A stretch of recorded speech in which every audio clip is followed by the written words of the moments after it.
my name is Kylie Louise McCormick, and I'm a member of the Oregon-California Trails Association. I am standing here in the general area where Deer Creek Station was established by Joseph Bissonette in 1850 in the modern city of Glenrock, Wyoming.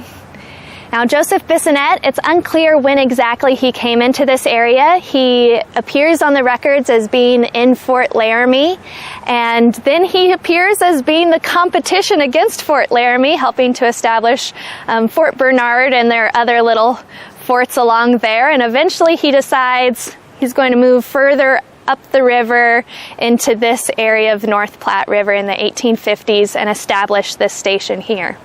He was an incredible interpreter. John C. Fremont, when he's coming through in the 1840s, he employs Bissonette as his interpreter from that Fort Laramie area all the way to the last crossing of the North Platte. And then Bissonette bids Fremont good luck and farewell at that crossing and sends him off into what Bissonette thought was dangerous territory to go any further west from there.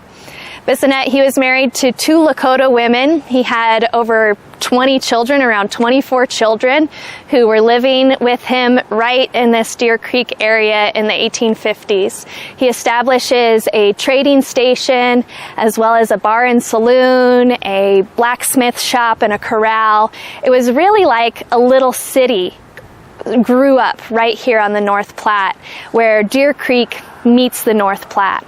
And right there, they also established a ferry that some pioneers who were traveling on the south side of the road had the option to take that ferry, cross over, and get on the north side of the road.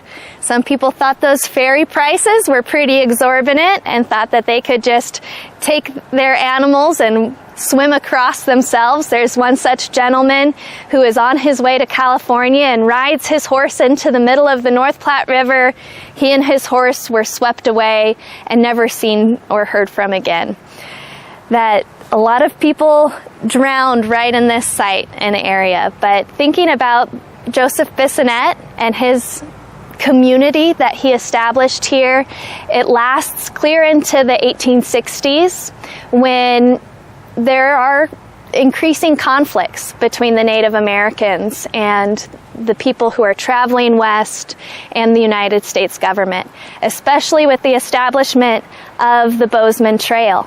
That the Bozeman Trail sparks a war known as Red Cloud's War.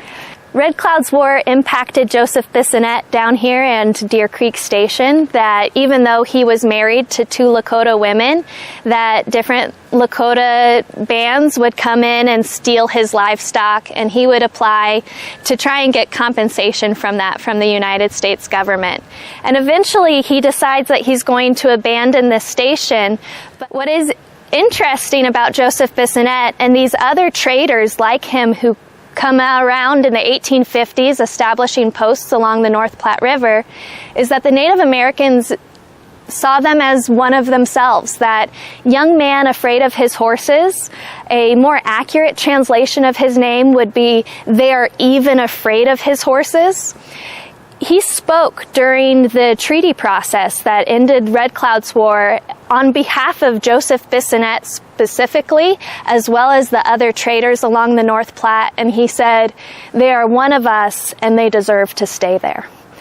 Joseph Bissonette, he does eventually abandon his station here, and he and his family move with the Lakota Nation onto the reservation that is established after Red Cloud's War.